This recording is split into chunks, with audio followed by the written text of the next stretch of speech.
Marlene was 66 when her only son slid a page across his kitchen table and handed her a pen. She signed it without reading it because he was her son. By March, the house she had raised him in belonged to a stranger, and she had 30 days to be out of it. With what was left, she bought the cheapest thing on the county's tax list, a log house on a forest road nobody plowed, for $1,900. She was 3 days in when a porch step went soft under her boot. She pried the rotten board up to fix it, and underneath, beneath gravel somebody had poured there on purpose, was a plank with an iron ring set into it. Somebody had gone to a lot of trouble to make sure nobody ever found that ring.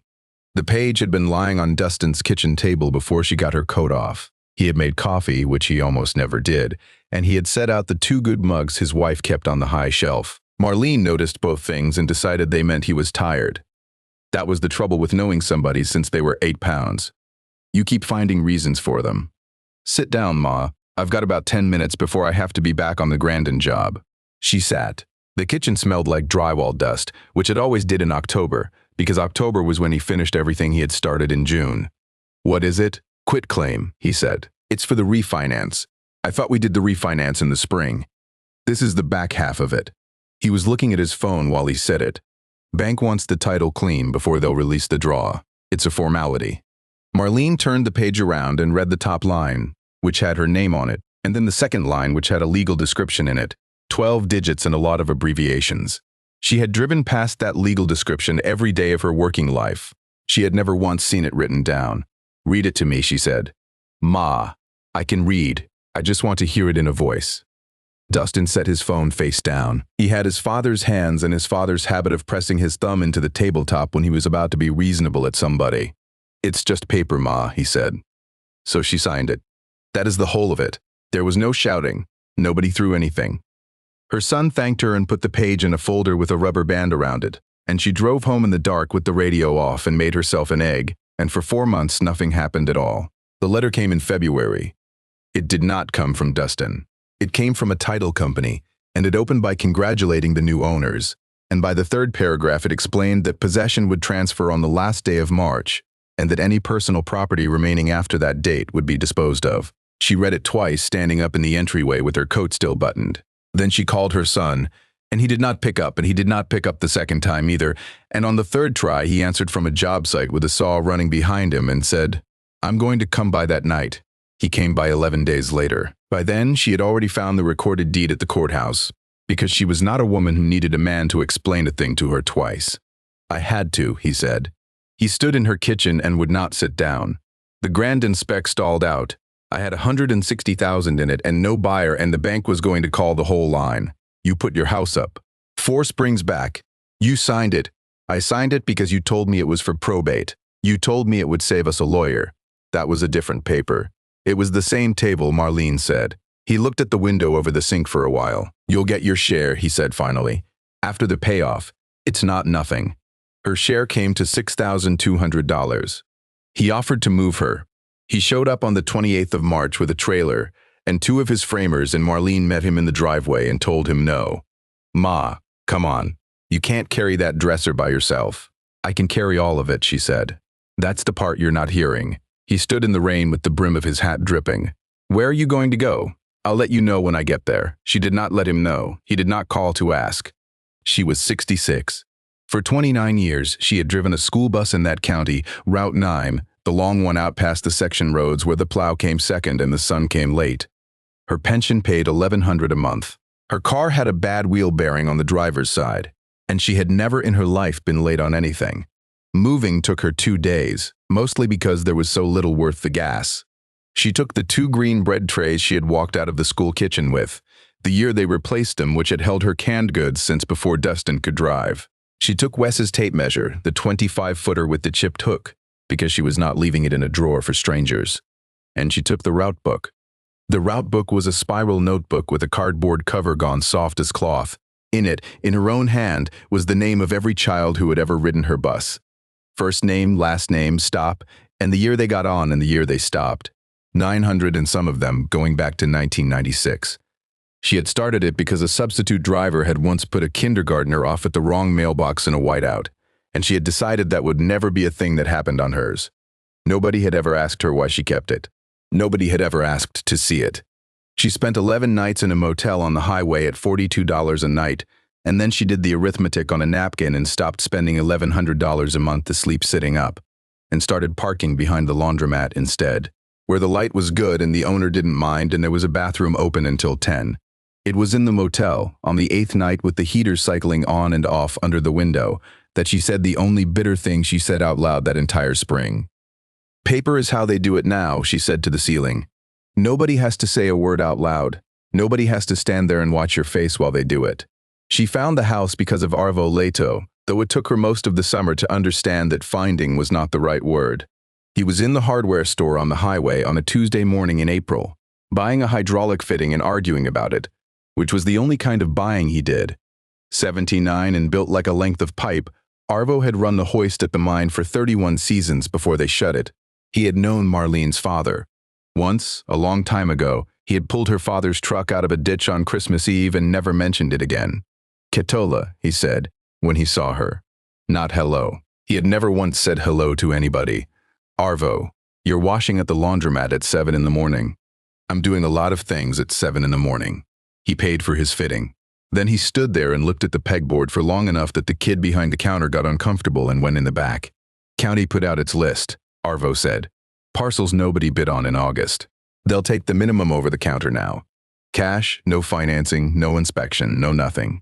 You buy it like a fishing license. I've got $6,000 and a car that needs a bearing. I know what you've got." He pulled a folded page out of his jacket. It had been folded and refolded enough that it was going soft along the creases, and he had circled one line on it in pencil. "There's one out on the far road," he said. /1900. 31 acres and a house on it. Nobody's going to bid against you, and nobody's going to tell you why." Marlene looked at the circle. The pencil had gone around it twice. "Why won't they tell me?" "Because there's nothing to tell," Arvo said. "It's just been empty. People don't like a thing that's been empty a long time. They make something up so they don't have to say they're scared of a house. Is it standing? Roof's on it. Sills are good. Somebody built it out of what was on the property, and they built it right." He put his change in his pocket. "You'll want your own well-tested. Pump's a hand pump, still works, I'd guess. Arvo, have you been in it?" He was already at the door. "I've plowed past it 400 times, he said, and left. The treasurer's counter was on the second floor of the courthouse, next to a window with a fan in it, and buying a house there took 4 minutes. Marlene counted out $1,900 in 20s onto a rubber mat. The woman behind the counter counted it again, ran the bills through a machine, photocopied Marlene's driver's license, stamped 2 forms, and handed one of them back. "That's yours," the woman said. "Taxes are due in December. Property sold as is. Where is? And the county doesn't warrant title access or condition. That's it? That's it. There's no key. You'll have to figure out your own way in." Nobody said congratulations. There was no gavel, no crowd, no one to look at her. She walked out into the parking lot holding a photocopy that said she owned 31 acres of Michigan, and her hands were shaking and she sat in her car for 11 minutes before she could put it in gear. The far road ran north off the county highway and turned to gravel inside a quarter mile, and turned to something worse than gravel a mile after that. Maple and beech closed over the top of it. The frost was still coming out of the ground and the ruts held water the color of tea. She almost went past the drive. There was no mailbox, and the 2 posts that had held the gate were rotted down to knuckles. Then the trees opened, and there it was. The house was hand-hewn log, dark with age, chinked white, 1 story with a steep roof and a stone chimney standing straight as a plumb line. Somebody had cut every one of those logs on this property, squared them with a broadaxe, and notched them, and they were still sitting exactly where he had put them. It had been standing empty since 2011, and it was the best-built thing Marlene had ever been handed. She walked the whole outside before she tried the door, because that is what her father had taught her, and because she was afraid of the inside, and would not admit it. The sills were sound. 2 courses on the north wall wanted new chinking. The roof had a soft spot over the back corner where a branch had come down. Maybe 8 feet by 4, nothing a person couldn't fix on a dry weekend. And then she came around to the front and stopped, and looked at the porch, and could not make it agree with the rest of the house. The porch was framed out of dimensional lumber. 2x8 joists on 16-inch centers, sawn at a mill, bolted to a ledger board that had been through-bolted into that old log wall with hardware you could buy anywhere. It was not old. It had gray in it, but it was 3 decades newer than everything it was attached to. Marlene ran her thumb along the ledger. Whoever built the house had done everything by hand out of the woods with an axe. And then somebody, decades later, had come out here with store lumber and a socket set and built a porch onto the front of it. "Huh," she said out loud to nobody, and went inside. The door was not locked. The door had never been locked. There was no lock on it and no place where a lock had ever been. Inside was one big room and two small ones, a cook stove with the pipe still up, a trestle table long enough to seat 10 with two benches, and the benches were worn shiny in a line down the middle where people had slid in and out for a very long time. The floor was pine, wide boards, and there was a track worn into it from the door to the stove that was 3 feet across. 3 feet across. Marlene stood in the doorway and looked at that worn place in the floor for a long moment and could not think of a single family that would wear a path that wide. She got the wood stove going that first night with brush from the yard. The chimney drew like it had been waiting. She slept on the floor in her coat, with the bread trays for a nightstand, and she woke twice. And the second time she woke, she lay there with her eyes open and thought that the room smelled familiar, which was a stupid thing to think about a house she had never been in. Old houses smell alike, she told herself. Wood smoke and cold stone and mice. That's all it is. But she lay there a while longer anyway, looking at the shape the doorway made against the dark, and she had the feeling you get when somebody says your name in a crowd and you turn around and there is nobody there. In the morning, she found the pump. It stood in the side yard on a concrete pad. Cast iron, painted red about 4 coats ago. She primed it out of a jug and worked the handle 11 times, and it coughed, and then ran clear and cold and hard enough to splash her boots, and she laughed out loud like a fool in an empty yard. It was when she stepped back out of the splash that she saw the boot. It was a child's rubber boot, sun-cracked and split down the side, half sunk in the grass by the pad. Yellow once. Small. She picked it up and turned it over and put it down on the pad.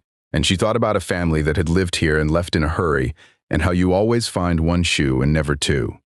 She found the other one an hour later, 40 feet away by the woodshed. It was not a match. It was blue, and it was 3 sizes bigger. Marlene stood in the wet grass holding one small boot in each hand and turned all the way around, looking at the yard. She fixed the roof corner on the 4th day, and on the 5th she started on the porch, because the 3rd step was going soft under her boot every time she came up it, and she was too old to fall down in a yard where nobody would find her. She got the flat bar under the tread and leaned on it, and the nails let go all at once with a sound like a shot. Underneath was gravel. She had expected mud under there, a mouse nest, a rusty can. What was under there was clean gravel, 3 or 4 inches of it, the kind that comes off a truck, poured in a rectangle and leveled. Somebody had hauled gravel in here and put it under a porch step where no living soul would ever see it. Marlene knelt down on the frozen ground with the flat bar still in her hand and swept the gravel back with her forearm, and the gravel moved easy, and about 6 inches down her arm hit wood. It was a plank, laid flat, running the wrong direction to belong to any framing she knew. She cleared it with both hands, breathing through her mouth, and when she got to the middle of it, her fingers found cold iron, and she stopped and sat back on her heels. It was a ring, a forged ring, handmade, the size of a saucer, set into a plate and let into the wood flush so that nothing would ever catch on it. Marlene got her fingers through it and pulled. It did not move.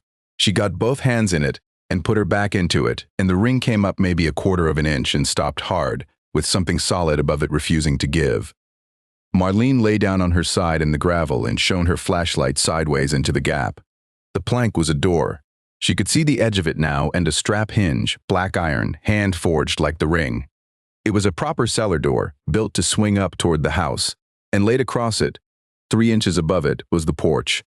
Directly across it, corner to corner, 2 of those store-bought joists ran over the top of that door, bolted at one end into the ledger board on the log wall and sitting on a block at the other, and the whole thing had been decked over solid, and then a step built on top of the deck.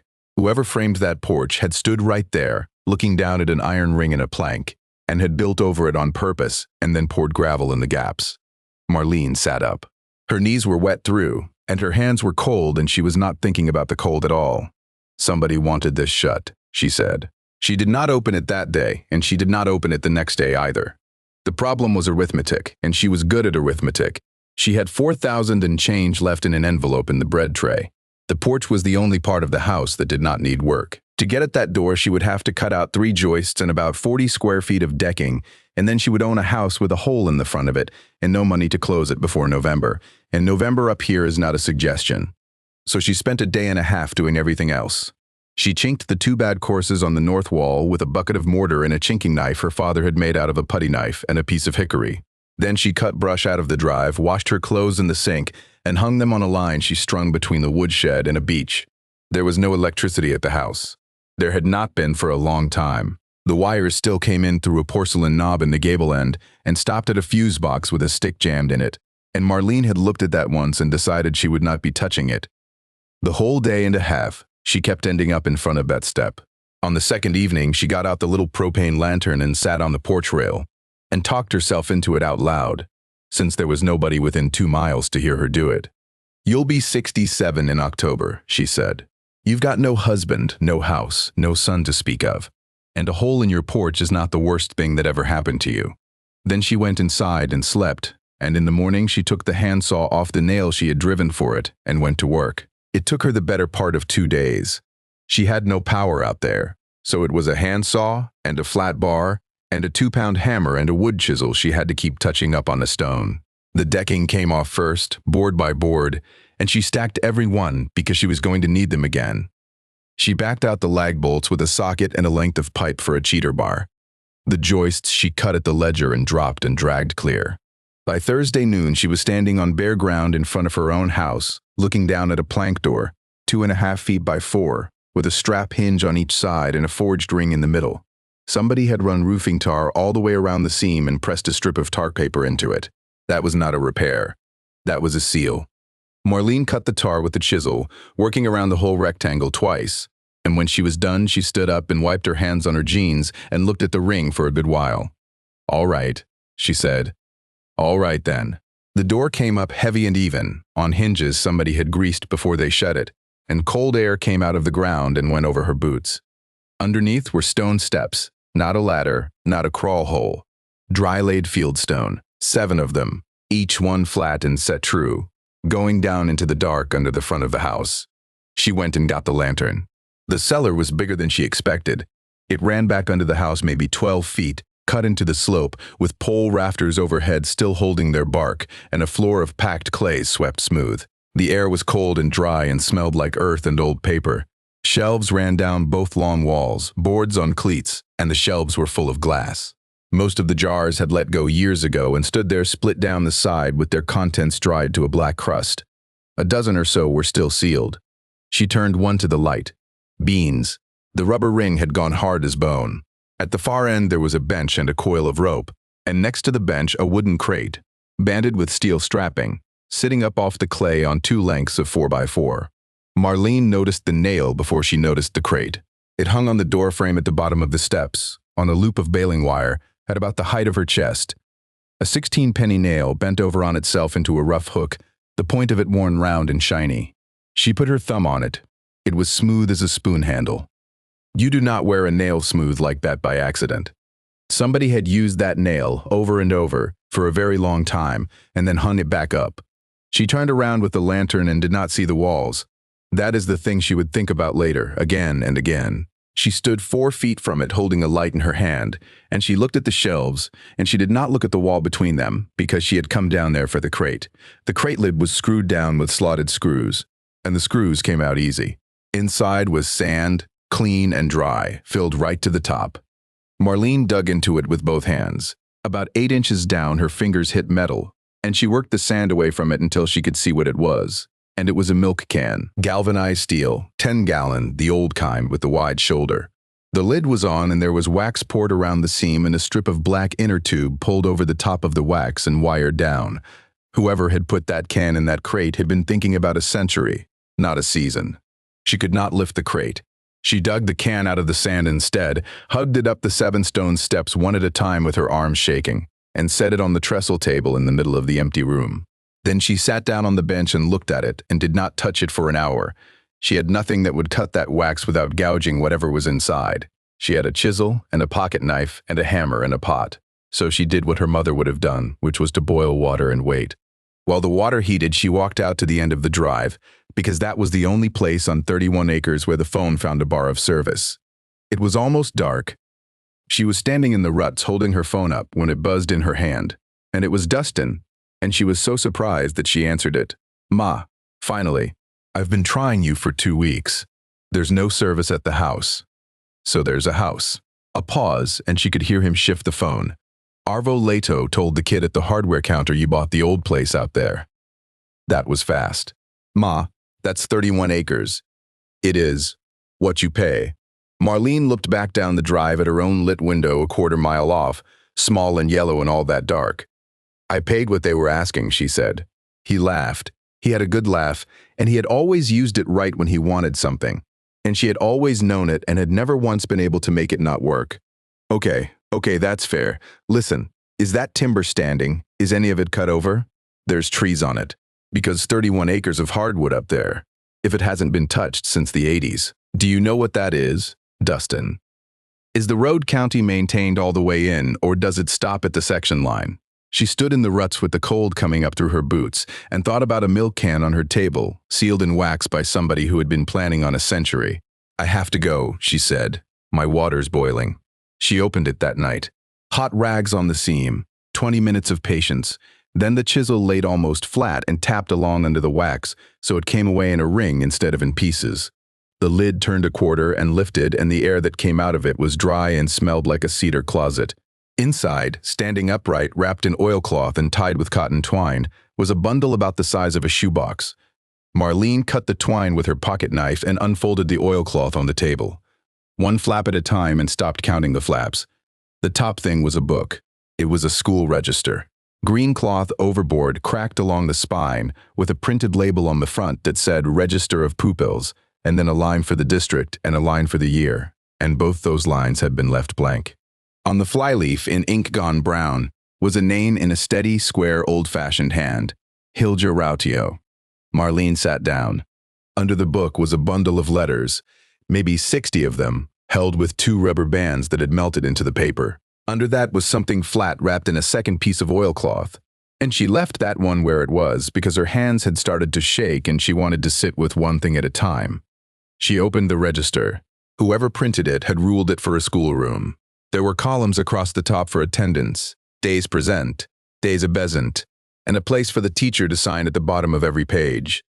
Hilja Rautio had crossed every one of those out, straight lines through the printed words, drawn with a ruler, and above them in that same square hand, she had written her own 4 headings: name, came, left, went to.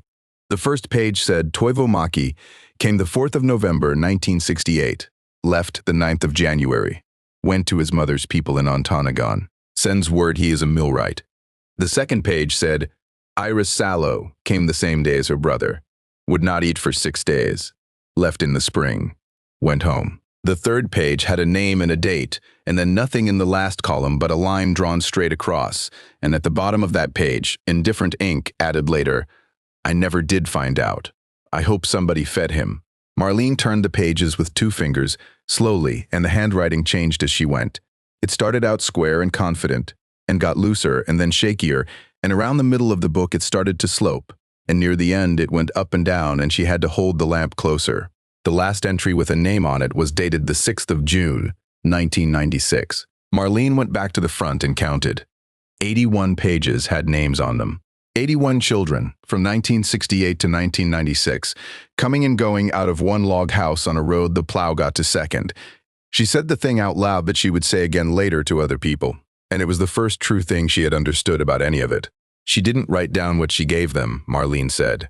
She wrote down where they went. Because that was the strange part. There was nothing in that book about food, or firewood, or money, or beds. Not one line about what it cost or what it took. Only names and dates and what became of them afterward. Somewhere around page 40, she stopped and set the book down and looked at the floor of the room she was sitting in. The path. That wide, worn track in the pine that ran from the door to the stove, 3 feet across, that no family of 4 could have made in a lifetime of walking. 81 pairs of boots had made it, coming in cold, going to the fire. Over and over, for 28 winters, in the same line, Marlene put her hand flat on the table and sat very still for a minute. Then she picked the book back up. She recognized the third name on page 19 before her brain caught up with her eyes. Rudolph Sallow. came the 12th of February, 1975. Marlene had picked up Rudy Sallow's two grandsons at the end of a driveway on the county highway every school day for 6 winters. The older one had a hearing aid and always sat behind her so he could see her face when she talked. 4 pages later, a Kangas. 6 pages after that, a Perot, age 8, came in '84, and Marlene knew a Perot at the courthouse. These were not strangers. These were the grandparents and the great-uncles of the children she had spent her whole working life driving to school in the dark. She went at the letters after that, though she only got through a dozen of them. They were not from Hilja. They were to her. Some were on lined school paper, and some were on the backs of feed store receipts, and one was on the inside of a torn cigarette carton. A woman in Wisconsin wrote to say she had gotten her license and had a car now. A man wrote 4 lines to say his first was born in March, and they had named her after nobody, and then in a different pen at the bottom he had added, "I mean, we didn't name her after you either. I don't know why I said that." There was no return address on more than half of them. People had written to a house on the road with no number, and it had found her anyway because the mail carrier out here knew exactly where everybody was. Marlene sat at that table until the lamp started to gutter, and then she filled it and sat some more, and around 2 in the morning she got up, put the register in the bread tray with her canned goods because she could not think of anywhere safer, and went out with the lantern. She wanted to look at the shelves again. She had it in her head there might be more jars worth keeping, and that was the excuse she gave herself. And it was not true, and she knew it was not true while she was climbing down the 7 stone steps. At the bottom she turned around with the light in her hand, and this time she held it up instead of down. The wall between the shelves was covered in writing. Names, hundreds of marks scratched into the pine boards with something sharp. Some of them chalked, so deep you could catch a fingernail in them. A few had dates beside them. Most did not. They were everywhere, thick around chest height and thinning out above her head. And they went down. That was the thing that stopped her breath. They went all the way down, smaller and lower and rounder, to a foot off the floor where a very small person would have to kneel. Marlene got down on her knees on the clay with the lantern in front of her and read along the bottom course of boards left to right. The way you read anything. Toivo. Iris. A name she could not make out. Pekea.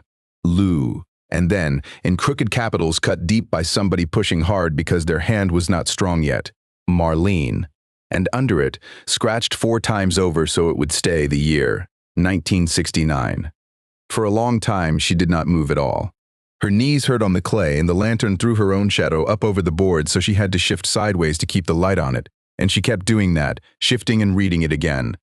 Marlene, as though it might come out different. She put 2 fingers into the grooves. They were deep. Whoever cut them had leaned on that nail with both hands, and their whole small weight, the way you do when you want a thing to be permanent, and you are not strong enough yet to make it so easily. Then she got up, went up the 7 steps, walked out into her own yard in the dark, got in her car and slept there. She slept in her car 2 nights running, in front of a house she owned, with the door standing open and a lamp burning inside it. She could not have told anybody why. The cellar did not frighten her. A dead woman did not frighten her either. What she could not do was go in that room and sit at that table and be the person who had been there before and did not know it. Because there was no memory. That was the part that made her want to put her fist through something. She got up on the 3rd morning stiff and cold and furious, and she stood in the yard hollering at nobody. "I was 9, she said. "I was 9 and I don't remember your name." The pieces came back over the next few days, and they came back in the wrong order, and none of them had a name attached. Oatmeal with a spoonful of jam pressed down into the middle of it, so that it went in as a red circle and came out pink all through when you stirred it. She had made it that way for Dustin his whole childhood, and she had never once known why. It had felt like something she made up. A hand pump, standing on a wooden crate to reach the handle because she could not reach the handle from the ground. A woman who never asked her a single question the whole time she was there. Nothing about her mother, nothing about when her father was coming, nothing about whether she was sad. Marlene remembered that as a physical relief, a warmth in her chest, the same as taking off wet boots. And she remembered the boots, then. 2 rows of them by a door, all sizes, none of them matched. And a sound, not a voice, a sound. A lot of spoons and a lot of bowls at one long table, and somebody's elbow bumping her elbow. And how she had not minded it even a little. Marlene had spent her whole life believing she liked a loud kitchen because she came from a big family. She came from herself, 2 parents and a dog that got hit on the highway in '71. Her mother had been burned in December of '68. It was a grease fire on a wood range, and it took her right arm and the side of her neck, and they sent her downstate to a burn ward for most of a winter. Her father had gone 40 miles off to cut pulp for a contractor and slept in a camp with 8 other men, and came home when he could get a ride, which was not often. Marlene had always known that winter existed. She had a shape for it in her head, a blank space with a fire at the front end, and her mother coming home thin and quiet at the other end. She had never once asked herself where she had been for the middle of it. Her father died in '88, 12 days after he retired, so there was nobody to ask about that either. Arvo Letto lived a mile and a half back down the far road, in a house he had built himself with a garage bigger than the house, and there was a tractor in the yard in 3 pieces with a tarp over the biggest piece. He was sitting on his own porch when she pulled in. He did not get up. Katola, Arvo, I need you to tell me something and I need you not to be clever about it. All right, who built my porch? He looked at her for a while. Then he leaned forward, put his forearms on his knees, and looked at the tractor instead. I did, he said. August of '97. Marlene had known it since about halfway down the road, and it still went through her like cold water. You told me you'd only ever plowed past it. I told you I'd plowed past it 400 times. That was true. He rubbed his mouth with the back of his hand. Sit down, Marlene. You're going to want to. She sat on the step. He did not look at her the whole time he talked, which she came to understand later was the only way he could do it. She came to me in the spring of '97 and asked me to build her a porch. I said, Hilja, you have not wanted a porch in half a century. What do you want a porch for? And she said, I want it over the cellar door. Why? That's what I asked her. He shook his head slowly. She wouldn't say it plain. She said, Arvo, if it is under a porch, then nobody has to decide anything about it. And then she said, I am not asking you to lie for me. I am asking you to build me a porch. And you did it. I helped her carry the crate down first. Arvo turned his hands over and looked at them. I never seen a woman that age handle 120 pounds of sand and steel. She wouldn't let me carry it alone. She had to have her hands on it. Did you know what was in it? I know what she told me, which was, my book is in there. Did you look? He was quiet long enough that she knew. I read the top page, he said. While she was up getting the lid, Toivo Maki come the 4th of November. 68, gone the 9th of January, went to his mother's people. And I stood up and I turned around with the lamp, and I seen the wall. Marlene did not say anything. There was a lot of names on that wall. Arvo said, I didn't stand there and read them all. I read 4 or 5, and one of them was down by the floor, and it was yours. The birds were going in the brush along his fence, and somewhere back of the garage a squirrel was tearing at something. And Marlene sat on that step and listened to all of it and could not get a word out. /29 winters, she finally said. You knew for 29 winters. I promised her. Arvo, who was she? He looked surprised that she had to ask, and then he looked like he had remembered that of course she did. Hilja Rautio cooked at the school, he said. /31 seasons in that kitchen. Then the mine shut in '68 and the district lost half its money in 1 November, and they cut the hot lunch and the far routes, and 11 people, and she was one of the 11. They laid off the cook. They laid off the cook, Arvo said. So she went home to her father's house on this road and started feeding them out of her own kitchen instead. 28 winters. And not one soul in this county ever wrote a word of it down anywhere except her. Nobody stopped her? Nobody stopped her because nobody wanted to look straight at it. He picked at a splinter on the arm of the chair. Understand what I'm telling you. It was not a secret. Everybody knew. The deputy knew. The principal knew. They all just agreed not to say the words out loud. Because the minute somebody says the words out loud, it turns into a problem that has to have a form filled out. And then in '96, somebody said them. Somebody said them, he agreed. I'm the one it belonged to. I know it. He nodded at the tractor. I've thought about that a good deal, and I'd like to tell you I had a fine reason. I didn't have one. I gave a woman my word, and then she died and there wasn't anybody left to give it back to. Arvo.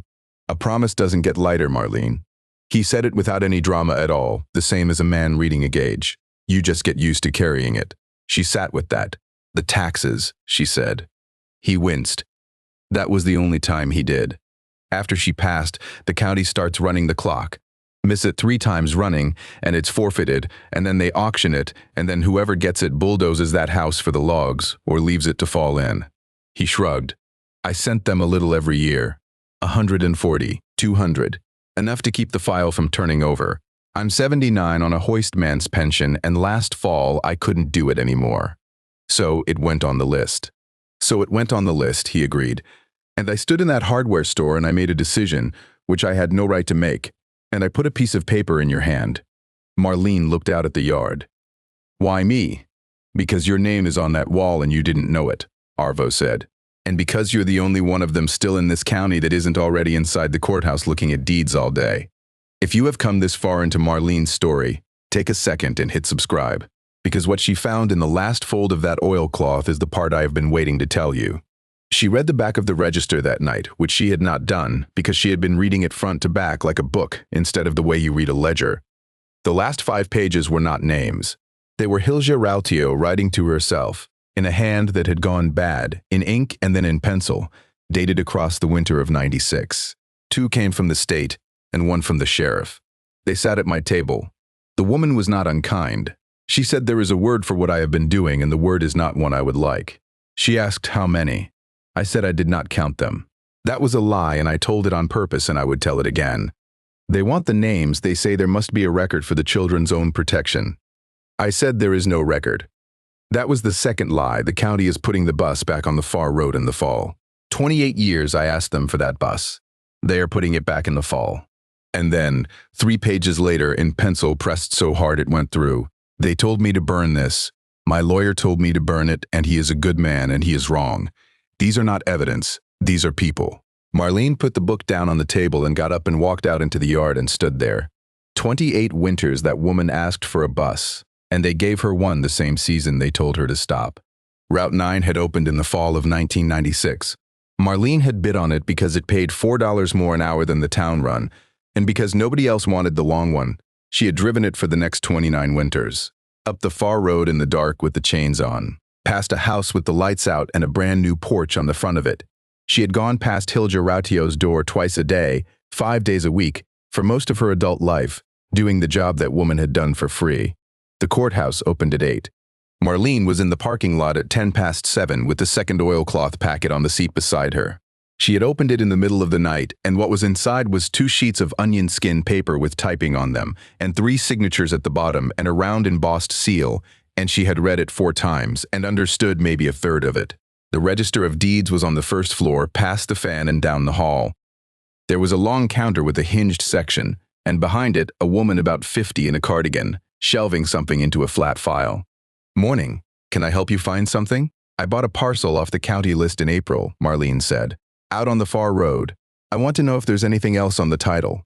Sure. Do you have the parcel number? Marlene read it off her photocopy. All 12 digits of it. The woman was already typing, and then she was not typing. She stopped with her hand still over the keys and stood there looking at the screen, and she did not say anything for what felt like a very long time. Ma'am? Sorry. She cleared her throat. Sorry. You said you bought it for $1,900, and you're living in it. I am. The woman turned around. She was a good deal paler than she had been 30 seconds earlier. Her badge said G. Perot, deputy. My name is Genevieve, she said. I need to ask you something, and it's going to sound strange. Is the cellar open? Marlene put both hands flat on the counter to keep them still. You're the Perot on page 25, she said. You were 884. Genevieve Perot sat down on a stool behind her own counter. /11 months, she said. December of 84 to November of 85. My mother was in Marquette, and my father was nowhere. She laughed once, with no humor in it at all. I have worked in this building since I was 24. I have never once pulled that parcel up on purpose. Why not? Because I was afraid there'd be nothing on it, Genevieve said. And there never was. 15 winters, nothing but tax rolls and a partial payment every winter from a man on the next section. And I never asked about that either. Marlene unfolded the onion skin and laid it on the counter and turned it around. I need you to tell me what this is. Genevieve read the first page standing up. Halfway down the second page, she put one hand over her mouth and kept it there until she got to the bottom. Where was this? Under my porch. In a can, in a crate packed with sand. It's a deed, Genevieve said. Her voice had gone flat and careful, the voice of somebody holding something heavy and level. It's a good one. It's typed on the right form. It's signed, it's witnessed twice, and that's a notary seal from a woman who ran an insurance office in town until she died. executed the 9th of March, 1997. Deeding it to who? Genevieve turned the page around and read it out loud, and her finger shook on the line. To the children whose names are cut into the cellar wall of the house upon the above described land, share and share alike, to be held in common by whichever of them shall come home for it. Neither of them said anything. It was never recorded, Genevieve said at last. That's why it's not on the title. A deed that never gets recorded is still a deed between the people who signed it. But as far as this office is concerned, it doesn't exist. It has been sitting in the ground for 29 winters not existing. And if it gets recorded? Genevieve looked at her for a long moment. Then it exists, she said. Then anybody with a computer can pull it up in about 10 seconds. And 81 names go into a public index with an address attached to them, forever, which is the exact thing that woman went in the ground to prevent. And the house. Marlene. She said it gently, and it was the first time she had used the name. You bought a house. What you dug up is a list of people who are owed something, and one of them is you. Put that on record and this stops being your house before lunch. Marlene drove home with the onion skin flat under the floor mat, because she could not think of a single other place in the world she trusted. She did not tell anybody for 11 days. What she did instead was work. She got the roof corner shingled with a bundle and a half she bought off a man who had done a garage. A patch of ground on the south side got turned over and planted with beans and beets. Late, knowing they would come to nothing much. Done anyway because a person needs to be putting something in the ground. She split and stacked a cord and a half of maple that had blown down 2 winters back and was already seasoned. Every night she took the register out of the bread tray and read 4 or 5 pages of it. And every night she put it back. On the 6th evening, she opened the stove door and put the deed in on top of the coals. She watched it go brown. It went brown from the bottom corner up, the way onion skin does, curling and turning transparent. And the seal came up dark and puckered. And when the flame took the first line of typing, Marlene put her bare hand into her own wood stove and pulled it back out. She beat it out against her thigh. 2 fingers on her right hand blistered up white and then went red. And she stood there in the middle of that room with a smoking piece of paper in her fist, breathing hard. Then she sat down on the floor with her back against the leg of the trestle table, which is not a thing a 66-year-old woman does gracefully, and she talked out loud to a woman who had been dead 15 winters. You had no business, she said. You had no business giving me this. The stove ticked. I've had one thing since March. One. And you couldn't just let it be a house. I fed that boy oatmeal with jam in it his whole childhood and never once knew where I got it from, she said. You could have written to me. You knew my name. It was on your wall the whole time. She sat there until her back hurt worse than her hand. The deed had lost most of its bottom margin and a piece of one corner. Everything that mattered on it had survived. Because that is how it goes. The things you try to get rid of at 2 in the morning are almost always still there in the daylight. She put it in the register between the last 2 pages and put the register back in the bread tray and went to bed. Dustin came on the 12th day, and he did not come alone. She heard the trucks before she saw them, 2 of them, coming up the far road too fast. By the time she got around the corner of the house, they were already through the yard and out along the 2-track toward the back line, and she had to walk half a mile in her garden boots to catch up. She found them at the property corner. Her son had a folded plat map in his hand. The other man wore a company jacket and had a diameter tape around his neck, and he was standing there looking up into a stand of sugar maple with his head tipped back. Ma. Hey, I was going to come find you. You were 300 yards past the house. We just wanted to get a look before the light went. The man in the jacket put out his hand and said a name Marlene did not catch and did not ask him to repeat. He was perfectly polite. That was the thing about it. He was polite the whole way through. Beautiful stand, he said. Honestly, real nice. You've got maybe 11 acres of hard maple in here that hasn't been touched since the 80s, plus some yellow birch down the draw. It's rare to see it. Ma, hear him out. Select cut, the man said. We wouldn't clear it. We take the mature stems, we leave the young growth, we come in frozen so there's no rutting. You get a road out of it. It's a 5-year, 10-year improvement to the stand, and the check is $51,000. Marlene stood in the leaves and did nothing with her face at all. That is not an opening number, the man added. That's what it's worth. Thank you, she said. No. Dustin laughed, and then he stopped laughing. Ma, 51,000. I heard him. You are living in a house with no power and a hole in the front of it. The hole is my own doing. You don't have a well pump. There is no furnace in that house. You are 66 and you are heating with a wood stove and hauling water by hand. And you are going to freeze to death out here in February, and then I get to be the guy who let his mother freeze to death. Then that's between you and February, Marlene said. The buyer had gone a few steps off and become very interested in a stem of birch which she appreciated. Say it, she said. Say what? Say the number you need. Dustin looked at the ground. His jaw worked. They took the Grandin house back in May, he said. The bank. It's gone. I owe on 2 trucks and a skid steer, and I let the shop insurance lapse in June, which means I can't legally put a nail in anything for anybody until I make that right. Bryn's mother took her down to her sister's the week after the 4th. Is she coming back? I don't know. How much? /26 would put me back to work, he said. /31 and I'm clear. Marlene nodded slowly. The wind moved up in those maples, 60 and 70 feet over their heads, and made a sound like water. Come back to the house, she said. Both of you can come, but he waits in the yard. The buyer waited in the yard. Marlene walked her son around to the front of the house and stood him in front of the hole in the porch where 3 joists used to be, and pointed down at the open plank door with the strap hinges and the forged ring. You said the hole was your own doing, Dustin said. It is. She handed him the propane lantern. Go down. Ma, what is this? Go down, Dustin. He went down the 7 stone steps, ducking because he is 6'1". She came down behind him. Turn around, she said, and hold the light up. Not down. Up. He turned around. She watched him find the wall. She watched him take a step closer to it, and then another one, and put his hand up and not quite touch it. He stood there for a long time with the lantern hissing. There's got to be 100 names on here, he said. /81, Marlene said. /68 through 96. A woman named Hilja Rautio fed them in the room over your head. Fed them. Some of them for a week. Some of them for 2 winters. She was the school cook until they cut her, and then she did it out of her own kitchen for 28 winters, and nobody ever paid her a dime or wrote it down. Dustin moved the light along the boards, chest height, reading. Some of these are little. They go all the way down, Marlene said. Get on your knees. He looked back at her. Get on your knees, Dustin, and go along the bottom board, left to right. She heard him breathing. She heard the lantern hissing. And then she heard him get to it, because he stopped. He knelt there on the clay in a good pair of work pants with the light 6 inches from the wall, and he did not say anything for so long that Marlene had to put her hand on the stone to steady herself. Ma. Yes, this says Marlene. It does. /1969.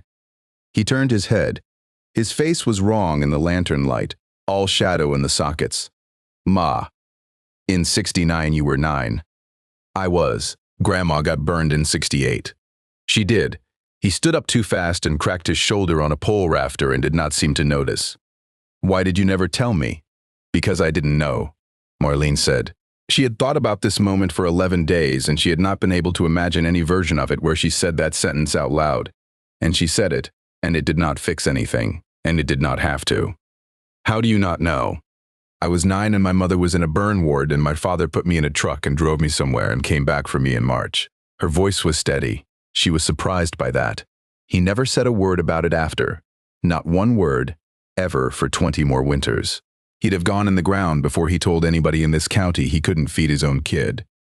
Dustin turned back to the wall and looked at it. That's what this is, he said. This whole wall, that's 81 men who couldn't feed their kids.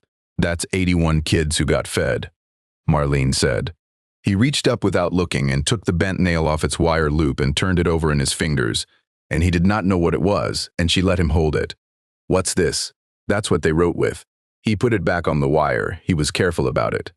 They came up out of the cellar into the last of the light, and Dustin walked across the yard to the company truck and stood at the driver's window with his hands in his pockets for about 4 minutes. Then the truck backed around and went down the drive, and the sound of it went away down the far road, and Marlene stood on her own step and watched her son sit down on his tailgate in the dark and stay there. She brought him out a cup of coffee at some point. He took it. Neither of them said anything for a while. You were never home, he said finally. No. Every morning I got up, you were gone. 5 in the morning. Every afternoon I came home from practice and there was a note on the counter and a plate in the fridge. He turned the cup around in his hands. I used to tell people my mom was a bus. I know you did. Dad died and you went right back out the next Monday. I did. Why?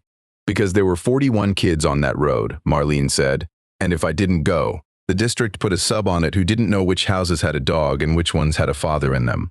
Dustin put his head back and looked up. "I'm not going to say it's all right," he said, "about the house. I'm not going to stand here and act like it's all right because it isn't, and I did it, and I knew what I was doing when I put that pen down." That was the closest thing to it she ever got, and she found it was enough, and she was honest enough with herself to be surprised about that too. Bryn came 2 days later on her own, 90 miles up from her aunt's, in a car with a bad exhaust and a learner's permit that did not technically allow any of it. She was 16 and she stood in the yard in white sneakers looking at the house. "Dad said there's a room under the porch with names on it." "There is." "Can I see it?" Marlene gave her the lantern. The girl was down there 40 minutes. When she came up, her sneakers were ruined and she had cobwebs in her hair, and she was holding her phone out in front of her. "Grandma, I took 106 pictures and I think I got every board. Some of them are on top of each other where two people used the same spot." She scrolled with her thumb. "There's one that's just a K. Somebody only did a K. Maybe that's all they had time for." Bryn looked up. "Where are they now?" And that, Marlene thought later, was the whole thing. 2 weeks of a grown woman turning it over in the middle of the night. And a 16-year-old walked up out of a hole in the ground and asked the only question that mattered. "That's what I've been trying to work out," Marlene said. She drove to the courthouse on a Tuesday and laid the burned deed on Genevieve Perot's counter, and Genevieve looked at the missing corner and said nothing at all about it, which Marlene thought was a great kindness. "I'm not going to record it." "All right, I'm not going to burn it either. I tried. I can see that. It isn't mine to decide," Marlene said. "That's what I kept getting wrong. I kept sitting up nights deciding whether to give my house away. Like I was somebody in this. Hilja decided for them in '97 and she was wrong too. You don't protect people by keeping them off a list. You ask them." Genevieve put both hands on the counter. "Ask them what?" "What they want done with it. All of them. And whatever the most of them say, that's what happens, and I'll live with it." "Marlene, there's 81. I drove 940 kids to school in this county," Marlene said. "I can find 81, she told Arvo on his porch that Saturday, and he listened to the whole thing without moving, and then he took his cap off and put it back on. 29 winters I sat on this," he said, "and you're going to undo it with a book of stamps. You want me to stop?"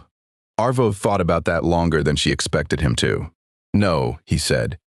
"I want somebody to have already done it in '98 so I could have got some sleep." He looked off at his tractor. "Put me on the list. You're not on the wall, Arvo. Put me on the list anyway. I'll drive."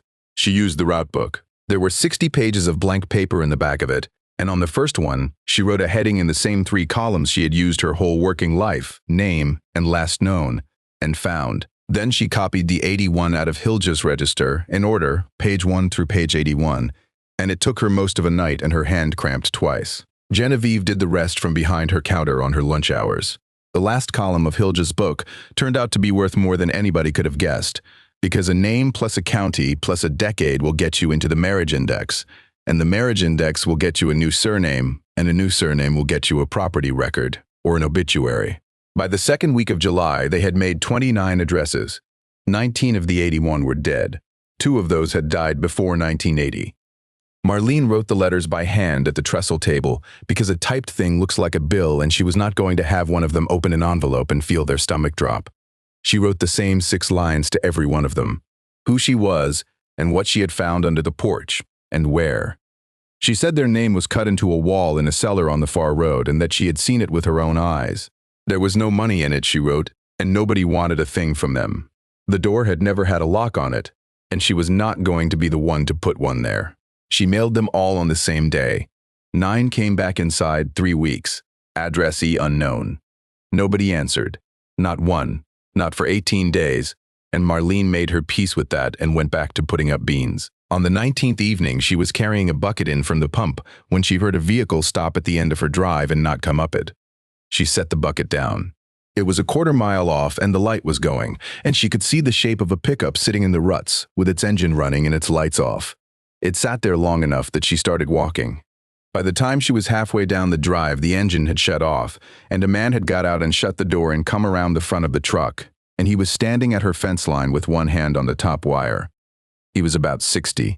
He did not wave, and he did not come any closer. Marlene got to about 30 feet from him and stopped, because it was clear he wanted her to. "Evening," she said. You sent me a letter. I sent out 29 of them. The man had a gray mustache and a good jacket and a wedding ring, and he stood there with one hand on the fence wire and his boots in the road like a man at the edge of water he already knows is cold. I got it Thursday, he said. I've drove past this end of your road 4 times since Thursday. Marlene put it together then, in the half-dark the same way you recognize somebody's voice on the phone before they say their name. You're Rudy Sallow, she said. He let his breath out. I've known your face since my boys were little, he said. You picked my boys up at the bottom of my hill. Kyle and the little one. Kyle had the hearing aid. He sat behind me so he could see my mouth. That's right. Rudy Sallow looked past her at the house with its one lit window and its ruined porch. I never once come out here. In all that time, I'd be going to Ostrander and I'd get to the corner and I'd take the highway instead, and it was 9 miles longer, and I did it for 40 years. Why? He was quiet for a bit. My dad worked the mine and then he didn't, he said. Winter of '75, he went to Detroit to try for work and he told me to be good, and he was gone 11 weeks. I was 13. I stayed here. Page 19. Marlene said, the 12th of February. Rudy Sallow put his other hand on the wire. There's a page? There's a page for every one of you. He took his cap off and stood there holding it. I've told people my whole life that nobody ever helped me, he said. I've said it in front of my own kids. Said it at work. Turns out I was lying, and I didn't even know I was doing it.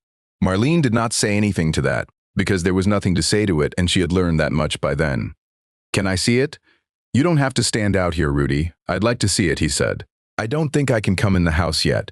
So she brought him the lantern and walked him around the outside to the front, and he went down the 7 stone steps by himself and she stayed up in the yard with her arms crossed, and he was down there 25 minutes. When he came up, his eyes were red and he was perfectly composed about it. Chest high, he said, by the corner. I remember doing it. I remember she handed me the nail and she didn't say why, she just handed it to me, and I stood there and I figured it out on my own. Rudy, she never once asked me to stay, he said. That's the thing I've thought about my whole life without knowing I was thinking about it. She never said stay, or you poor kid, or where's your dad. She'd just say, there's a bowl. He handed her the lantern back. You've got a dug well and a hand pump, he said. I do. I put in wells, 30-some outfits in this county, and I'm the one they call when it's a dug well, because nobody under 50 knows what to do with them anymore. He put his cap back on. I'll be here at 6. He was there at 6 with the submersible pump, 40 feet of poly pipe, a pressure tank on its side in the bed, and a kid of about 25 who did not ask a single question all day. By 4 in the afternoon, Marlene had water at a kitchen sink for the first time since March. She tried to pay him. He would not have it, and he would not be argued with, and finally he said the thing that ended it. You're going to send me a bill for 11 weeks in '75. The rest of it came in slowly across the end of that summer, an envelope from Texas with $400 in it and no letter, no note, nothing, just the money and a postmark. Marlene sat with that envelope for 2 days trying to decide what it meant and never did land on an answer. A woman in Green Bay wrote one sentence on a card with a lighthouse on the front. It said, I have thought about that kitchen every single day, and I could not have told you what road it was on. A man in Minnesota wrote 3 pages, all of it about a coat, a brown coat with a corduroy collar that Hilja had given him in 1981, which he had worn until the sleeves were up past his wrists, and which he had stayed angry about ever since. 2 of them wrote back to say they wanted no part of it, and please do not contact them again. Marlene wrote both those names in the route book in her found column, with a line beside them, and never wrote to them again, and she thought that was their right, and did not take it hard. Dustin came up in August with a load of lumber on a trailer he had borrowed. You can't afford this. I know what I can't afford, he said. Get out of the way. He rebuilt her porch in 3 days. The joists got set so they cleared the cellar door instead of crossing it, and he framed a proper opening in the decking with a hinged hatch on piano hinge, and he built a rail around it so a person could stand there at night and not go through. He cut the steps himself with a framing square and a story pole, laying them out the long way, the way his father had taught him on a garage in 1998. Dad did every stair like this, he said on his knees with the pencil. Everybody else runs a calculator. He never trusted one. He never trusted anything with a battery in it. Dustin laughed, and it was the real one, the one he did not use on anybody. He had gone to work for another contractor in the 3rd week of July on wages, framing houses for a man young enough to be his kid brother, at $29 an hour. He hated it. Marlene knew because he told her so plainly and did not dress it up, and he got up and did it every morning at 5, which she privately thought was the first thing her son had done in a decade that she would have wanted to tell his father about. Bryn's mother drove up on a Sunday in August and stayed 4 hours and did not commit to anything. But she walked the property, and she went down in the cellar with a flashlight, and before she left, she asked Marlene if the pictures Bryn took could be printed somewhere. Arvo Leto came the last week of August and stood at the top of the stone steps for a good while before he went down them. "First time since '97, he said. "Take the lantern.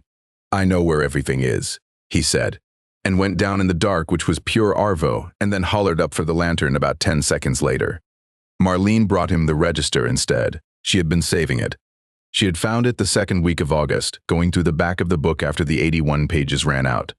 There was one more page with writing on it, and Hilja had ruled it herself with a straight edge, and at the top she had written a heading, "The owns who carried." There were about 30 lines under it, cords of wood, a hindquarter of beef, somebody who fixed the pump in '72, and would not say who sent him.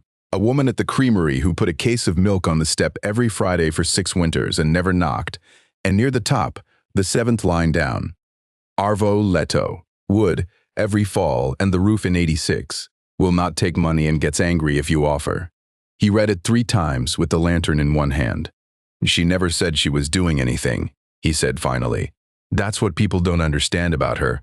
She never once in her life said she was doing anything. She just kept the list." He handed the book back and wiped his face with the flat of his hand and complained at length about the steps. But there was another line on that page, 4 down from his, and Marlene had read it 11 times before she showed it to anybody. The girl from the Rasmussen place, her father, a quarter of venison in February, set it on the step and would not come in the house. Rasmussen was Marlene's name before it was Kitola. She sat with that in the dark for most of a night. He had driven 40 miles from a pulp camp in February with a quarter of a deer he could have sold, and he had not gone in because he could not stand to have her see him doing it. She had been angry at that man since the 2nd week of May. She stopped being angry at him somewhere around 3 in the morning, and it did not feel like forgiveness, and it did not feel like anything much at all. It felt like putting down a bag she had been carrying because she had reached the place she was going. They came on the 2nd Saturday of September, 22 people, which Marlene had not dared to hope for. They came in trucks and cars, and one of them came in a rental from the airport downstate. 4 were in their 70s, the youngest of the 81 who was still living was 51. The house could not hold them, so they were in the yard. Somebody had brought folding chairs. Rudy Sallow backed his truck up and put down the tailgate, and there were 4 coolers on it before Marlene knew what was happening, and a woman she had never met took over her kitchen entirely and did not ask. They went down into the cellar in 2s and 3s all afternoon and came back up, and some of them were fine and some of them were not. A little after 2, a woman from downstate came up to Marlene at the pump with her hand in her purse. "I've got something and I don't know what to do with it," she said, and brought out a photograph in a plastic sleeve. "It was in my mother's things. I've had it in a drawer since '99. It was the only picture of Hilja Rautio that anybody there had ever seen, and it was not a good one.